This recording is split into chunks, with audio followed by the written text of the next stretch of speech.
Merci, bon dimanche, Nabino Nyonso, bon après-midi ici Kabozali, Congolais des pères et des mères, Congolais d'un seul côté, monsieur dimanche, Mepsinga Batu ya Congo central, particulièrement na Matadi, Batala Rango Mingi, Batu ya Grand Bandundu, Batala Rango Mingi, merci na Maurice Jikandou, ya Guido Koki, Alva Image, d'être Freddy Kipimo, merci Nabino dimanche, alléluia, le quoi dimanche, la semaine passée, Tozonge Libino Lissus. Mingi Mingi, monsieur dimanche, Zara na sujet, ben Moko, justice na ba réalité nango na sima ya kopesa raison na le kambo etali ba conflit azalaki nango na bandeko ebele na etali ba parcelle na ye notamment dossier ya UAC oyo justice non seulement longisaki ye makondamnaki UAC afuta 14 millions de dollars mbongo wana elingi koloba et pour UAC avanda ndako d'une manière illégale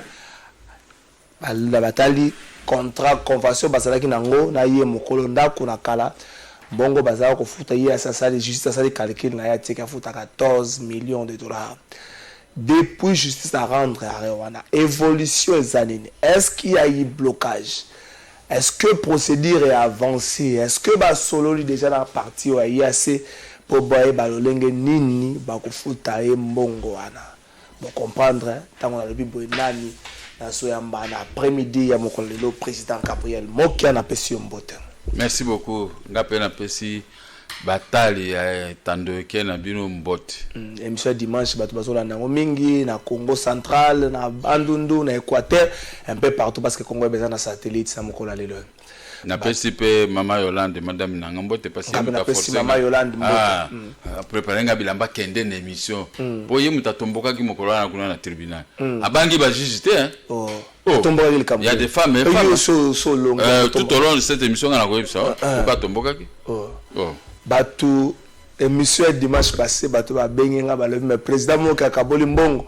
Mbongo ngo zui yango déjà tozaka mbongo oyo balobi akozwa oyo akaboli déjà boye makama mbongo wana motako wana ba 14 millions faut ça batu moi mal à l'aise mais allez bongo yo ko mal à l'aise tes population mbongo oyo ba millions de kama mingi mais kasi chance na banda chance banda bomona ya solo wana pona mela masanga te cigarette te na kosaka pe batu te je suis un homme un peu juste mais là masanga te na bomona te ngai banda na botama tilelo mama na ngala baso akutinga no mela masanga ko betanga na banga banda bomona tilelo beka kufa mena tika lika ndengwa okay lokuta te makamba pa mapa matengaza makamba pa mate eba kina ina kisasa wa nazake pa mama leki mais na se conduit dinement parce que pas mama leki za mama leki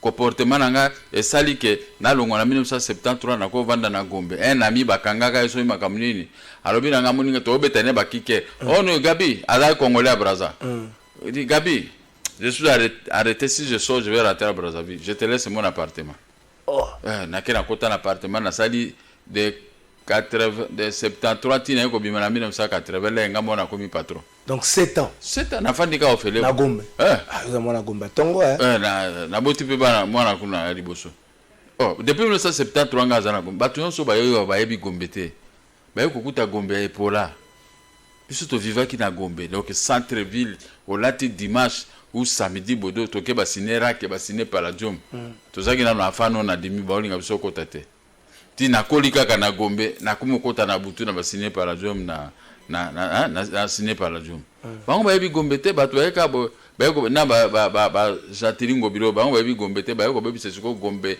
na ba moto kasi bango te bango to azo gérer te ba yebi ngana vandi Gombe mobimba je suis le seul qui est resté baninga na nganyo soza na poto na mona ke poto na ko vivre bien te la misala ko sala ko ba sala kuna ngana zonga mboka Équateur ba Kasai ba Congo na luka ba café ba Kivu na komi ndenge na zalelo Gombe okakande yo natikala ka ngamoko na Gombe précision moko détail ba toujours ba kanisaka yo lokola ozwi mbongo na yo poete toloba yango Uzali Mongala à cette époque le maréchal Mobutu trônait qu'on ose mbongo na ndenge ya politique. Au cours de cette dans 2 minutes au but au côté na Gombe na 73 longo na 80 ans ko bandi makamula yo super mosolo na 77 abadi ko sala ba commission ya café. OK. Ko kende makolo na poro ba oyi ba poro yebinga koleka. kuta ngambo comme susu na banda on atra na porti musika na makolo kaka parce biso totambola makolo koluka café par jour obimi ozongi na $2000 lobi obimi ozongi na $1000 donc ba commission na yo pesa biso mbongo bongo siko ngana ozambongo bon siko na gagné 14 millions sous Baluba eza susu bangala kasi Baluba bazana pouvoir yango ngana utu gagné siko 14 millions loba na ngasiko. Allez, le quoi yo lobby c'est que yebisa bango ba fanda pa ni ka ndengi ovandi. Yo kasi c'est facile soko ba ina chef de l'état ka ko ndu kambonge pa ne. Mobutu c'était pas été comme ça. Mobutu bando sali sa Baluba bakatange ba to akivu. Ndambo ba Kongo na bato bandundu. Mais biso mo bangala Mobutu okipe biso te. Biso to okipa ki pété. Biso to protéger ka pendant 32 ans. Loko ngana zo protéger Félix Tshisekedi banda to bandi na bino protéger pendant 10 ans. Mabena malamu to komela kaka. Na uzana okaka na kotongo te na lobano mabete na uzana okaka biso bangala toza bato moko soki na pesi yo parole na pesi yo parole ce n'est pas ngana pesi yo parole na kabanda ko dribble na ko selo sauf na ko yebisa go likambo mabebwe na lobi yango po yoyo kango po so na ko mona to yoki yango na media o corriger o se corriger mais na zombo na Mobutu ngana bano sala un pays donc na sala bilanga na ko na bilanga bongo bilanga nde Mobutu apesa ngata bureau te na salaka ngape na zaka mayele mingi trop na sali ba bureau na ngamoko na travail ti lero ezaka kanisa banda 1980 na banda makambo ba bureau ti ezaka lelo soki na memio na bureau na nga koleka meme ya ba ministre mususu bon ko pesa nga apesa nga mbongo ponga sana ayi ba mbongo ale ta pesa nga non je n'aime pas ça d'ailleurs na kozwa te ngaso ko zo iba mbongo nokulo sa makambo no so côté sur moi na kozwa te ebele ba meka ese na sina zo bameka mingi kopeso bameka mingi meme bazozo kabilo bameka makamambongo kanda wana bazobo nga na prison ese nga na loba nse mutu mabe yo le baraka Joseph Kabila luka yo kaka na dialogue aluka susu ba pesa na dialogue pour memele ba ndeko no ba opposant bongo akoluka na dialogue pamba soki ayebi pesa comportement note pour mutu aluko il faut yeba yo bien ami que c'est bango mamona nga na ba politicien nyonso ba mona ke moki c'est le plus correct.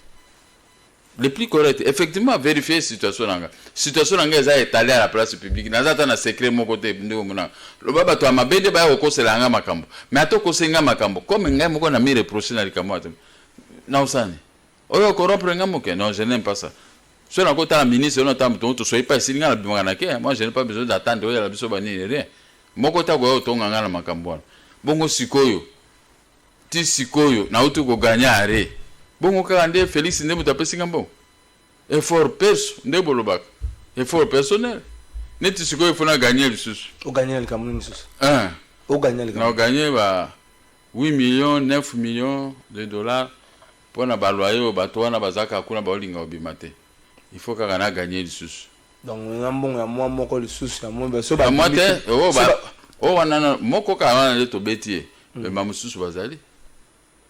Ozo comprendre ko douter na ngate ngana za mutu moko ya logique moko na ko gérer mboko yo okomona ke mboko yo ko zonga lokola Afrique du Sud on dit maté mais oyanga conscience yo kanisa ka ko gérer mboko oh na kanisa te poni bon so na ça politique j'ai un parti politique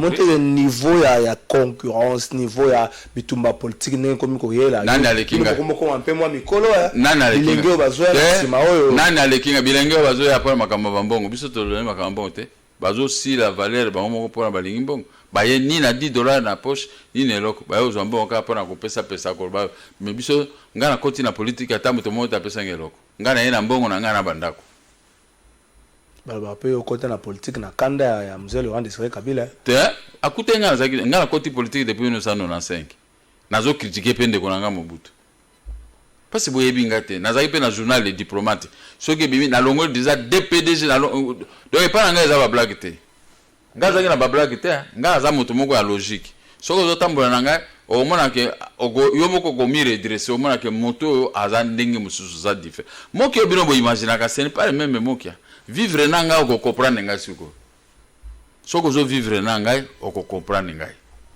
zo tokota na dossier ya justice tokota na dossier ya justice na depuis weekend o eleki kuna oyo batiaki yo poudre na mutu po ete olongaki kitoko évolution ezali wapi une semaine après faut ozala misoga justice ya Congo yaka malamu omona bo exécution ezoposer problème bato ebele bazalaka na baarrêt mais exécution etika na oyo eza ya leta te oyo eza ya individu toko exécuté ozomona tala IAC convention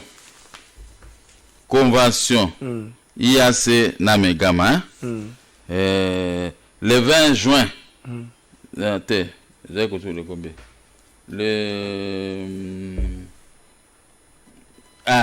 le 5 août 1996 azo futa biso ba $3,000 à loyer lero IAC ya oyo ngama na wana Megama ole kilanga na somba kindako na kombo na ye. OK. Et puis le akufi yeko akufa bana na ye ba retrocéder nga bandako pa na notaire. OK. Makambo na c'est là déjà. OK. Donc wana IAC azo futa bino 3 IAC azo futa biso 3 wana zaki provisoire. Après bando futa biso ki 15,000 so combien na l'air wana. Ozo comprendre. Tala na no moko convention eza lokola contrat de bail. Le 15 août 96. Siko kuwanga na eloko ni. Ezape document yango pe to gagner nango pa ba juge. Ba juge était convaincu de ça. Et puis bato IAC ba wangani to bito bando bo siko bo wangani te bo bando futa biso mbongo ngo à quel titre? Bo bando futa biso mbongo à quel titre? Lokola ngana yeka pa kabisa banyawa tout ça à quel titre? Il faut soki na yoko kota il faut na futa loyer. Moko mususu mbule beti ma ekoti na kati ya magasin ya IAC wana biloko baby yango abisi biso to futa to alo atofuti $1,950 biso to futi ngamu to na futaki pona kubongisa biloko baby pona bongisa ba mokete na ma ekotaki mais ye muta aloka te après biso to keto zu bato ba bongisi mais siko na futaki yeyo mais c'est choukla oko uzwa pe papier oko tuna ye awanga deva ba juge wa wanga na kite. Bon, siko natuna atumusu bayaka koloba ndako ezala bango ndako ezala bango ndengini oyo azaki locataire na biso depuis 1996 bayako bengana ngana na 1999 na mwenze Kongo donc 300 ayeko futa yo ngande propriétaire abandako wana propriétaire mususu nani aloba penza wana na Kongo wakiende propriétaire ndako ozo comprendre eloko ngana gagner bango convention yango so pe na pesi yo copie okendo luka bango. Bon, tala. Procès verbal d'installation. Il y a 1996. Total date. Date, c'est là, la date. Le combien? Là, 1996. Le 12e jour du mois de juillet. Donc le 12 juillet 1996. La française. Il y a un procès verbal d'installation. Ordonnance au Bassignaki. La président tribunal pour bengana bango siko président tribunal siko a signé ordonnance bato bazo aboya ko bimazo ko bisa ba famille mokonza mboka ndako eza ya leta ya leta ndingini tala date ba instalaka biso na bandako wana yango to pesa on peut ba juge bandimi pour ba vérifier cour d'appel za na likolo ba vérifier na grande instance ba moni pe ba document nyonso eza kuna. Siko na mituna kapena bato bazana ba IAC na gouverneur Bakisata balingo bio est-ce que le gouverneur Bakisata azaki na kati ndako bango ba yeko kota na ndako na 2014 gouverneur Bakisata ba yeko kota ba kala mingi ya 7 ans ba yeko kota po nini ngazaki na prison le bakaenga mwenze Kongo la boto linga bandako soki mafia ni elekana ba taxi bandako njoka ndena yo kopre bakanga kanga po ba boto langa bandako siko na bimi toke na tribunal ngana longi na nini na cour suprême ngana longi bazongi si bandako nyonso tu bakase are oye botre biso banda siko na mitu na kapenza ba juriste yango ya Kongo mitu e baluka ba juriste mitu e baluka ndenge puisque bazo discuter makambo wa bandako wana eza ya mokia te azana certificat mais siko ba certificat ezala biloko tu ezala ni ba juriste bazolo bela makba element o tamsusu IAC amemeli bango banque centrale amemeli bango bande komsu ba IAC azaki locataire ngai bureau nanga eza moni anero wana na ngambo na ndako sika IAC aza na likolo ande bureau nanga ezaki ya transit maritime nazaki na 4 grands camions remorque nazozwa ba grim nazozwa ba café ya ba conteneur ya bato pona za na société mo transit maritime ATM agence de transit maritime nazaki transitaire officiel à République Mokatili Congo siko ngai nazaki wana ba kini me connaît pas tozaki kokera a Getaf na coin amiza ngambo nanga engai ngambo en dehors ya bureau na ngai ya Sokopro donc Sozapro na bon marché ba biloko na ngai po ekende matadi bazo memango na société na ngai ezaki na yase wana comptable na ngai ya atem bazo sala ba compte conciliation ya ba compte yena comptable o ya Sozapro na bon marché on comprend donc ngazaki musufrate non rien du tout ngazaki un patron na yase awa nazaki na 23 travailleurs na bon marché nazaki na 60 travailleurs na intérieur nazaki na 250 travailleurs ezali kosunga leta makasi ozwaka bato na mosala ata ba 500 non nakobana ba 400 nani akondima bango sikoyo bazomona ngo kwana za mukebo oh makambo zoloba no eza lokuta mais soki baye sikoyo epa nanga pepe nanga na bajuge na baministère public badécouvrir badocument bapesa nga raison motutu a milongoli po non seulement kodécouvrir mais yaka komene bakete après badécouvrir lo azande munene boye bayaka komona nga munene sikoyo après eza lokola nena bano tinda bakauchu na nini oyo na mboko oyo na poto mondele wana monsieur Don Pedro akomi na ba 85 ans ya mona ka ba café ye non bakauchu ye na ba conteneur 20 et 30 na société nanga bon alobi il faut ya komona moto nini atindaka ba conteneur bele donc il est quoi il est comment wana to tia na ba photo te WhatsApp pe ezalaki te rien tozaka na ba telex ngai moto ala sa telex te na okende na société moko ezalaki ezotindilanga ba café na poto en attendant mona koma pe transiter na mona ka mona mwasi wande babetaka telex nga na temi na talaka kabo na ya ba connaissement maritime na ke osomba telex na kepe na poste ba chelinga ligne ya telex on ezati lelo na bureau na bandi ko meka premier jour deuxième jour na makinga moka pa na bandi ko tinda ba message so oka na butu na fando ka tu ngape na bandi ko répondre bango sur le champ nazoteka ba café ba cacao le Don Pedro ayaki na Kinshasa ngana ke ko yamba ngai moko po madame Mercedes secrétaire ya lobinanga monsieur Mokia le patron arrive là-bas il faut préparer un auto ouais moni bango ba français bango un auto pour aller l'accueillir na préparer pe un auto okwambule betaki na kotoke na zuiye na bis na kati ya tarmac to bimi na ye azotunanga to monsieur Don Pedro to komo solana ye to ebanite mais to kutane ko se présenter peut-être ngana se présenter nabi monsieur Don Pedro dit à vous c'est le monsieur le quoi monenga moi mukende ngabi vous êtes envoyé wana zaki année te wana zaki na 1987 wana zaki pe mwanzo to mike makasi muke 87 86 wala na auto bota mwana nga moi si mabishi azo ngabi vous êtes l'envoyé de monsieur Moki ngabi oui na comprendre que ayebi nga to donc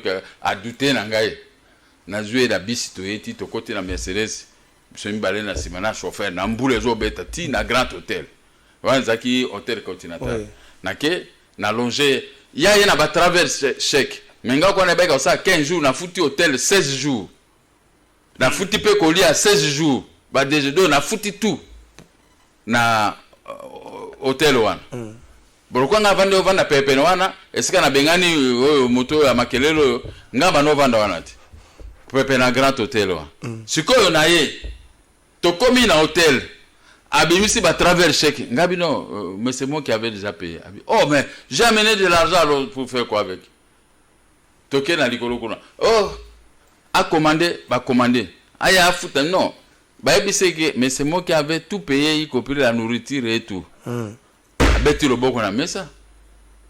Quand est-ce que je vais voir M. Moukia? Vous allez le voir. Il est aux environs, il arrive. Tozo Solana na Don Pedro.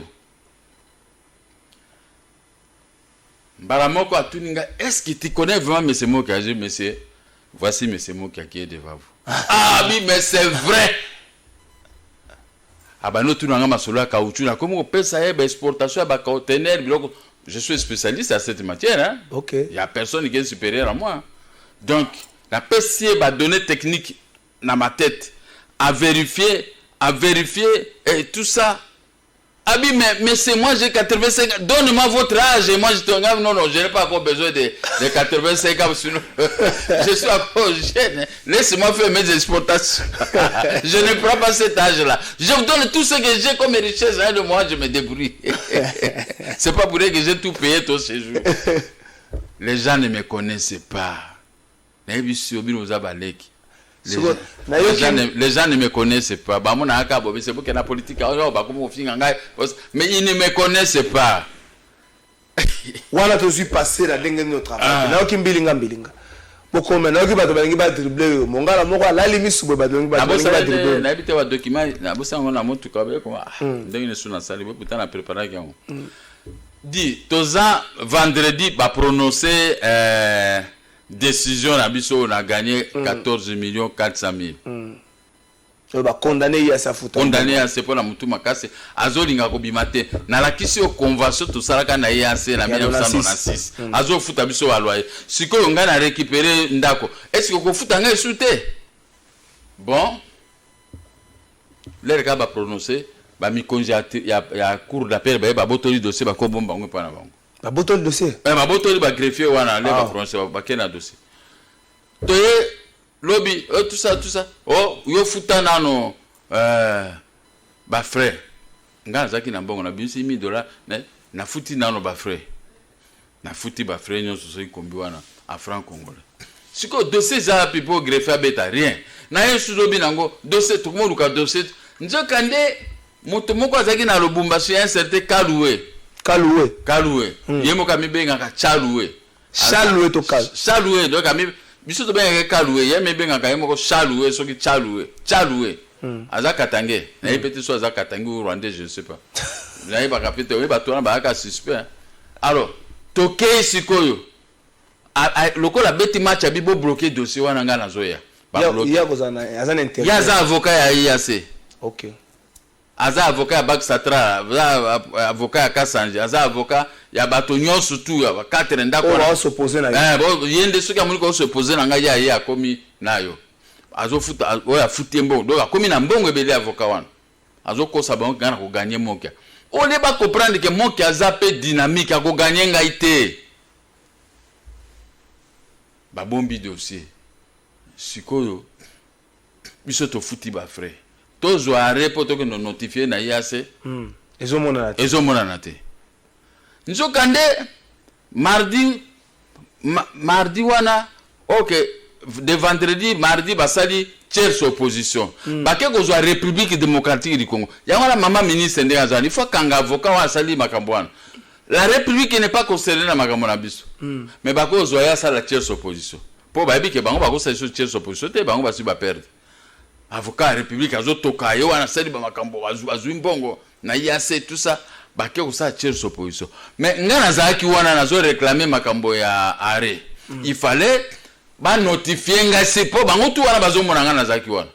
Na mata na kita ba longwe na tierce opposition na bango président tribunal premier président tribunal le pays moko pe ayebi ke dossier za na bureau na ye. Mais a signé ordonnance il y a intervalle un jour pour toi ko samba lobi nango. Mais il so gagner ket. Oh ba ko sala tierce opposition. Ba confondre nango na procédure civile article 84. Ba sali tierce opposition ba ke ko déposer nango na poste na 16h30 poste ya bino. Na kati wana batia adresse na ngai. O il fallait kaka wise wa greffier we wise. Alors bango ke nango na atika ke pa ngana ndako. Nazo lobi to samba oui, mais bango ba préférer que ngai na zalate. Biso na avocat nga to zalate. L'état poste azo ka biloko lobi nango ata sa classification katinda batu ba ke notika journaliste papa journaliste tisiko banda ba déposa tisiko poste na ne pesi biso tierce opposition. Mais dossier c'est les gars qui le lendemain nango. Oh. Il fallait batia même le ko ezaki na 16h30. Tous les cas na procès na intervalle un jour tous les cas na lobby nango na 16h30 lobby nango mais batie na 9h intervalle un jour ya premier président oui mais loko les aki mafia basalaki biso to zalate comme ça ba rendre décision en notre absence ba que non ba suspendre exécution Dieu da avocat moko alekaki kuna po avocat bazakala ba faire révéler amoni kombo nanga oh moki oyo pe président na biso ndenge nini abengi avocat nanga bidi j'ai vu le nom de votre client ici Gabriel Mokia sur le chef opposition avocat simbi mutu seja abengi nga bisenga bikende noki avocat kenga pe na landi madame nanga pa moni bo mobala kwa okufa boy vraiment ba procès auti nano auti kolonga nano kutasiko sepelate abandi susuma ngabisi chérie j'arrive njoka ndé ya na yebisi ya kosinga ka allez-y njoka ndé pa se préparer la ndanga toke kuna to kutabo to kota kana sale ka ba moni ngai ba avocat na ba bimi panique abi ayi na yebisi moto yo mafia échoué moko na bango ya kotuna avocat na ngame dossier ngona na sali dossier yo je peux te comprendre te bango to sali dossier azo kotuna avocat ngape na ebite moi j'étais de passage et collègue m'a dit et tout ce que je suis là abi na moni pe client na ngape azawana ayo kipeti toye une heure après donc bako sali kopa babi di kopo ese baby moki azakuna na kati ya salle moi tout ça là ndenge msuza sikoyo baziji ba biba amburenga kaka il faut kaka to samba biso tuzaki na biso prayer ko samba po ngana zaki na moi savo spécial contre bango nyonso tout journaliste procès bandi na tia loboko po na yebi na soulever ba moyen de droit mi balé na zaki na juge alingite oh non il faut demander la permission à ton avocat la constitution dit je peux me présenter seul ou assister de mon avocat c'est moi le patron du dossier alingito senga autorisation d'avocat nga bia yo monanga mwana muke na ka même corona yo il faut ko yebango yo na tribunal ba tuzo sachi zo corona na bokoko saka nanga bote je suis un ancien candidat président de la République nazali kolo abato nyoso bazalia vous ne pouvez pas jouer avec wala bisi bango na tribunal ngala zo bako bo siko nga sani surtout que na yebiki na tribunal fragrance bozana mafia bo sala boko protéger contre ngai mbala moko na moni juge lokola baby kezaki eloko mo ba boutika ngana lobi donc vous avez tous boutiqué cette affaire pour ne pas me permettre de parler donc c'est une histoire de boutiquer allez ba komo pesa ba moyen avocat wana ba komi ko ba bozoba ba lobi bozoba biso to lobi bon avocat tuni bango bola kisana no biso azui document na bango atangi alobi non et ça la makabo était ngabe avocat tikanga na yebisa bango parce que la tierce opposition ekoki kozala admis awate il faut ezala na procédure il y a article 84 mais eza procédure il y a OADA il y a pas la tierce opposition ici il y a que l'appel au biso toto gagné et cassation na mboka mususu cassation ce n'est pas la cour suprême ici mais siko comment expliquer ba juge ba bien dispositif wana juge abandi ko ampure biso apesi parole na ministère public a débouté biso a condamné biso sur le chat oh non l'affaire c'est recevable biso déjà recevable pour la ministère public donc bourreau de contre biso pesa contre ngado loko na tema kwa on dira ça nga sogini eza dossier à l'état eza dossier au personnel tout ligne personnel lukanga affaire to samba nayo na et pas procureur général de la cour de cassation et là sera rundé à la barre na kotala pe maele na opose moni be ba ganga ka so bono samba ne pe mona kwa me ko bimisa bartike na mutute ekima bango na soka moko ndengwa na mais toi tu es juge non mais aujourd'hui maintenant tu n'as pas la force de voir tes collègues juges hein alors bon boule bimi na tu na mona bo madame na ngapa koti ngala moni azana colère dit vous voulez tuer mon mari ici donc mais il sort d'un problème avec journaliste abandi ko ba français la bino ba journaliste et comme ba juge ba comprendre ngai ba moni ke ngala zo pekisa ete avocat liko pekisa madame ngabi nani na ko pekisa madame on est toyo oya ko meko simba ende wana oka coup de tête par no panza siko siko ka ko mara ba bakanga oyo beta mwasi nga siko ngana tiko di keba na yo di ko buka na mino di keba to bandi mo bulu ndengo wana alors na moni juge a comprendre que dossier opeza mafia to kokipo ke la mafia te mon qui a pas kopanza biso wa akosama ke na moni ba juge peut ba ni ko comprendre mais ministère public nda ko comprendre te ba tout nier sur deuxième question non ils doivent plaider vous savez on doit plaider mais c'est les juges jusqu'à présent tozui na no pe Ba notifier biso. Ba notifier biso te. Oh non, ça y est la poste, appelle la poste pour venir se faire juger. Parce que bien bon mona kinde poste bon moninga ite. Mais bocheka comme na ngandengini. Ozomona mafia qui saigne l'état, qui saigne notre administrateur de la justice. Ah eta bato asai makamana bavandi na babiro na bakula ba bazo kaka batinda ka bato ba ko kuna moki atomboki tout ça bafandikanye. Mbala moko devant cette discussion ba moni ke bazana réseau T. Président tribunal na ba assassin na balingi sukola na makama ministère public te. Ba moni ke ministère public. Ba moni balandi su makama te. Mais au même moment avocat à Sojemi. Mais président Lobama la président tribunal na composition na ye. Balandi suma kama ministère public était. OK. Balandi ba yo comprendre que a pe za mafia siko o pe moni ba moki ape ba za tout le monde ba pe ba politicien. Akokuta na chef de l'état dénoncer makambo pe ba longoli biso tout musala. Ngala za politicien. Ba mbo okuta na chef de l'état te mengana okuta na chef de l'état. Et ça pena moto moto personne ngusa chantage ngape no salo chantage no ya ngape. Moto za na force na ndenge na force tra. Yo ko kanga ngape na ko longoli so musala. Donc to za ka ndengwa.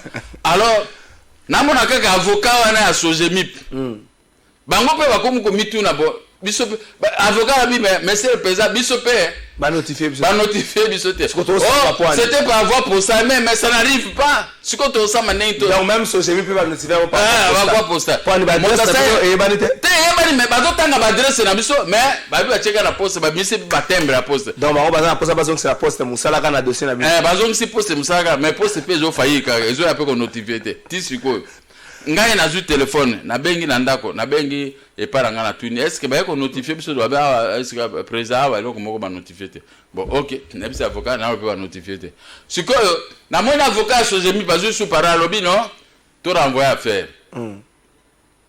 to renvoyer affaire parce que biso ba notifier biso te na zu mo apaisement vous comprenez quand des à la caméra moko peso likamba bien zali okope ko seka ouais devant kanda wana nazumu apaisement bon Sojemi pasengi botoze la sigoto discussion ngana chelo boko président pesa nga parole na suki sabango po na lobala yepe président zo linga to non vous ne pouvez pas ngabe mais dikamoni nanga pesa nga parole na suki sabango parce que bango bakwe ko yara tierce opposition te eza makambo ya wada il faut pas kene na cour de cassation kuna pela kubeta bango susu parce que convention to sali na ba installation so ba kolonga ngane ro mota tabaki na cour de cassation kuna za composer na ba grand magistrat juge na mona République démocratique du Congo et tiens le boko ju parole bon si télécam on peut envoyer l'affaire au rôle général na ko isiko au rôle général c'est-à-dire que ba renvoyer ngo do ba chango mokoto ko lingande to bimisia wana yo ko makale kale na lobi mais juge il fallait to notifier to beti sare to notifier bango batangi siko baluki ba grief ndisiko basali ba notifier biso officiellement soko longi biso devant bino to yebike ba notifier bo notifier biso te siko biso tozo samba maboko pamba eza lokola ba yo to bundinga na bitumba ye aye akangi moko akangi azola la pongi akangi maboko tala azo siko ye akangi maboko siko obeta makofi est-ce que longi nga pesa wana bitumba mo déséquilibré ndenge bitumba sala maki yangwana bon yangwana zo est-ce que état de droit commission à bayotage na ba escroc état de droit comme oui après juge a joué parole a tuni baninga na mi bale wana va décider non il faut ko tiango na rôle général à rendre décision na rôle général biso to chema bolikolo ngala ne juge bino bolinga ibo boyebi ke na quand même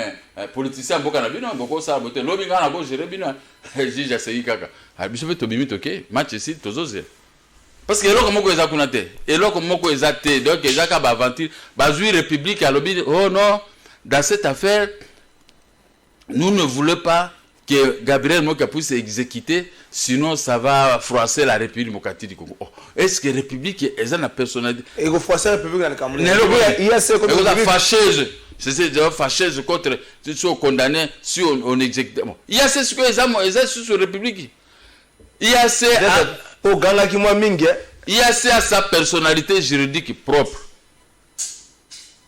biso notre ganga qui dimanche yango comme ce bangi si bango non vendredi déjà bazwa qui dossier ba ko bomba ngona samedi oh eza makambo ganga te eza déjà mafia eza qui préparer les ka ba perdre vendredi wana quelques minutes bato tout bayebi sango kuna na ndenge na bango ba avocat na bango bazwa bayebisi wazaki na Lubumbashi nda komi ko commanditer makambo a partir à Lubumbashi.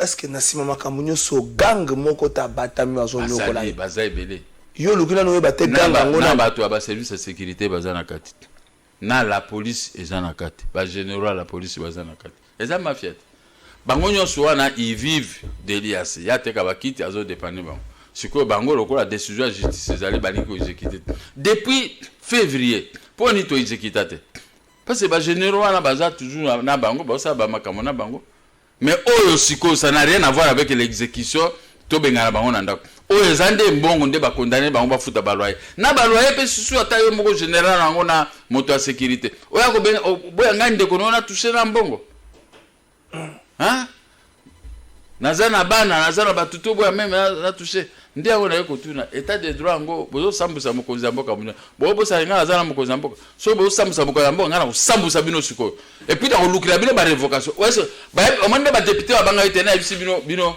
nazo kepa siko to ya justice ondie bazo banga yo te bako banga mais l'air na botuli 280 députés na pesi mokonzi mboka na bisi bino so bo meki 280 faut bakisaka 1 wana bon 280 ngana suka ki wana mais 1 wana ya yepa na makambo ndako bo moyena kotaka yeza te po azaka un pied dedans un pied dehors siko akomo ba chiluba aye siko na ndenge chiluba pa bandeko na ministre ya finance ministre ya justice nani mususu yo akizaka ya tore kasi omonite basali groupe ministre de la justice eza na attribution na été ko bloquer décision exécution à décision elle a violé l'article 151 de la constitution c'est punissable songa na fundi l'état c'est 140 millions de dollars je vais demander nazo te ba toujours préparer document to funda bon wana totika kuto a bloqué quand ndenge comme ça l'état comme mieux retrouver siko que tozo samba pona 140 akolongola au moins ndenge président pika longola kitunda ayepa kota de conseil des ministres bengani bango ebite ngana za mutu ya président de la république tellement na pour ça le trafic de flièches ko le parenté vous que za mutu pour banque ça ba juge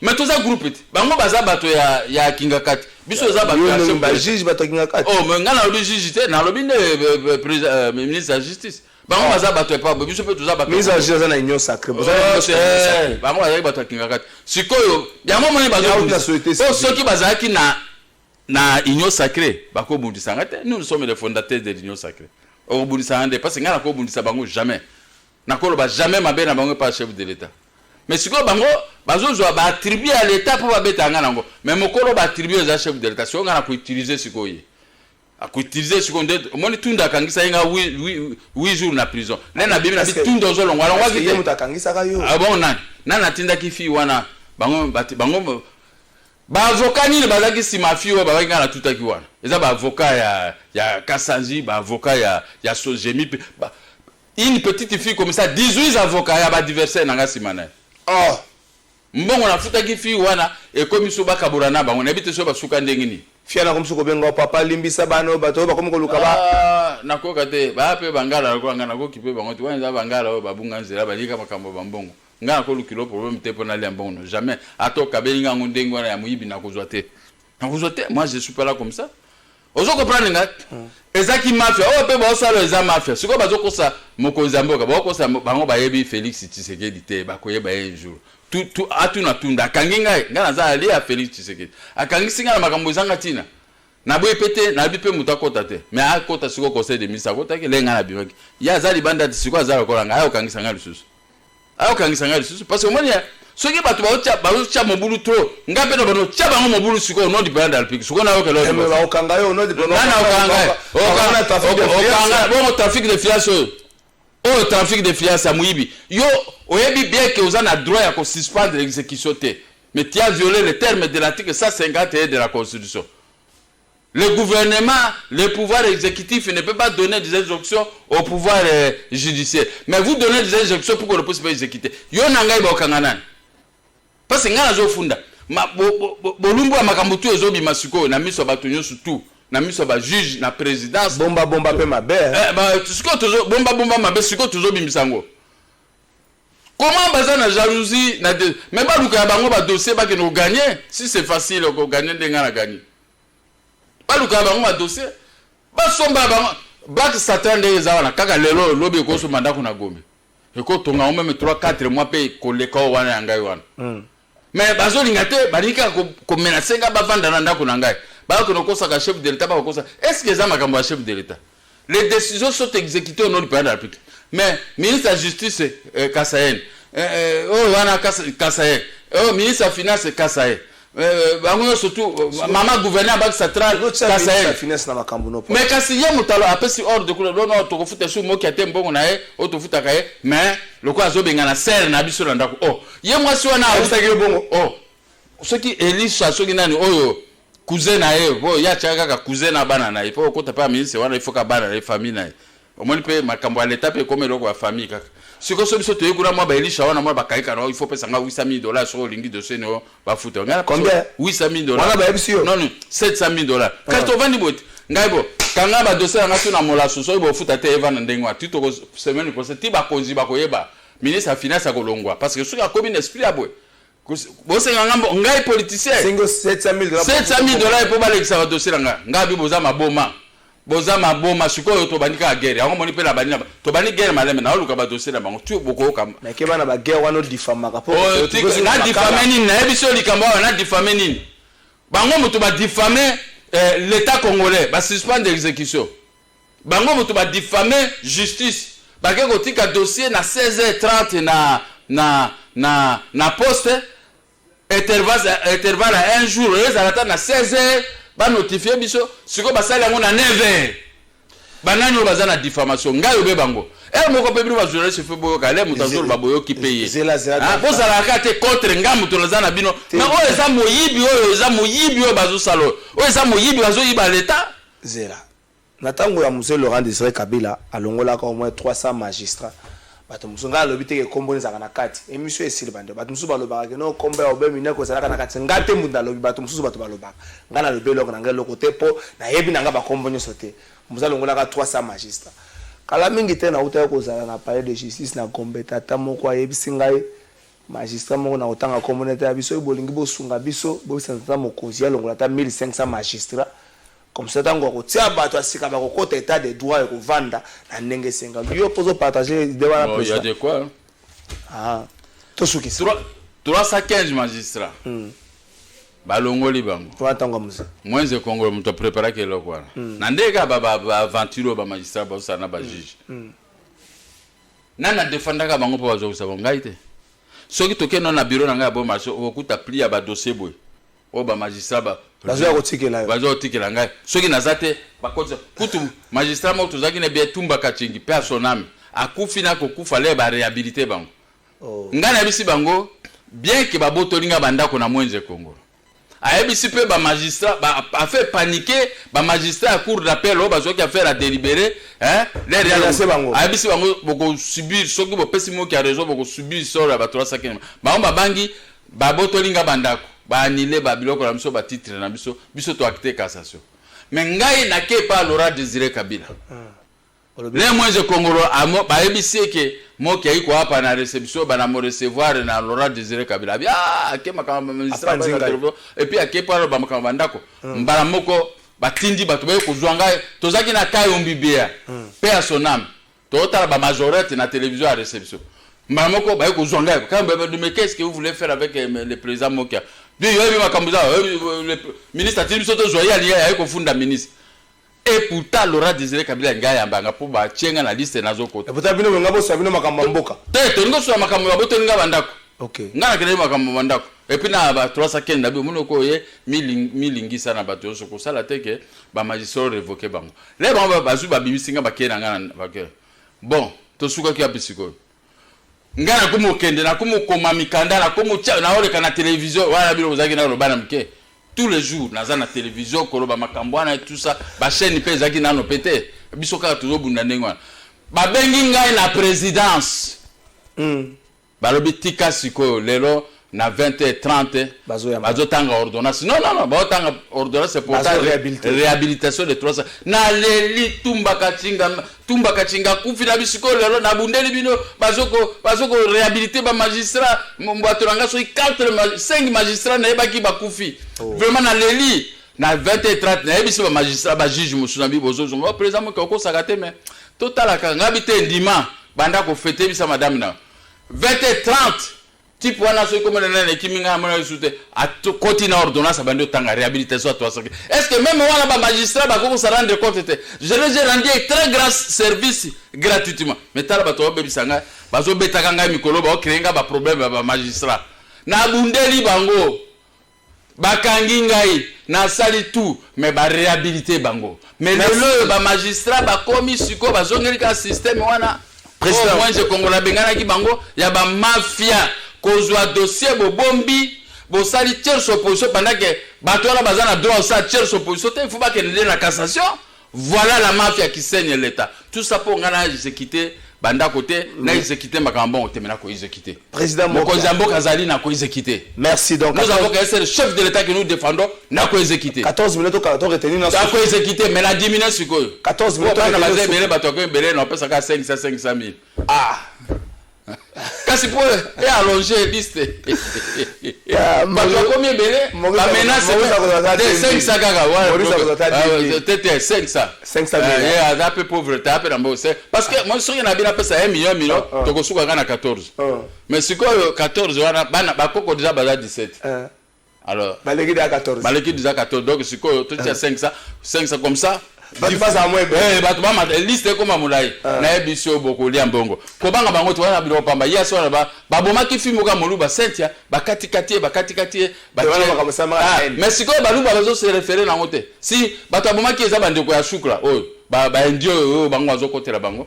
Eza la conseiller spécial chef de l'État. Eza banani tout ça. Si bato babomi leki na bino mwana na bino sentia bango. Menga siko babo manga pe susu. Nakoma kozanga mbongo politicien yango kana bino monene on nazo défendre mokonzabo nazo défendre peuple nako créer classe moyenne basege na babala jo surtout to kucha bango na misato pesa ngomba crédit ba koma batu minene na naza na programme ndengo naza na projet ndengo c'est que Mokia.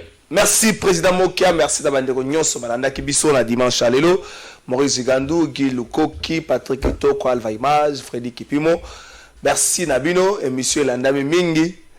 To banzi ete justice akozonga na nzela webi likambo ya justice alanga nzembo moko alobaki na baetando ebike moko tata mokonzi ekolo pona yo justice yango nde cheval de bataille na yo mais président de la république longola salaka kata exercice moko 40 minutes longola kombo ya Tshisekedi Félix mikomisa ta kombo ya Mambweni se retrouver na dossier moko ya justice au comprendre makambo sala malakati anda kwana président ko ngana ni sengi na yo 40 minutes kaka longola komba Félix Tshisekedi mais comme ça komba ya Mambweni fiston se retrouver na dossier moko na justice okomona makambo sala kati anda kwana wana nde président okotia lima no sa kotamba la sema ordonnance ya vrac kolongola ba juge na ba magistrat kolongola pe ba généraux à la police merci parce que ba toazo be bisambo ke ba généraux pour l'exécution soka tikika bango boy ba sekele ya Joseph Kabila biso to défendre chef de l'État ngana za na besoin sala ta 10 aza mwana ya kulutu généré na belo kwa pe na zuimbongo belebwe na ko fana na ngana zodi ya malemba tizo élection esoki ya zate ngana kolonga na otu ata 200 députés mais soki atiki kaka etoyo peuple ko inaye merci ok gars merci peuple ko inaye parce que yemo ko atiki libertinage na bato basala ka mabe na kombo na ye na kombo ya justice ce n'est pas bien il faut être fort et dire il faut serrer, il faut mettre des hommes qu'il faut à la place qu'il faut. Merci président Mokia, monsieur Siri.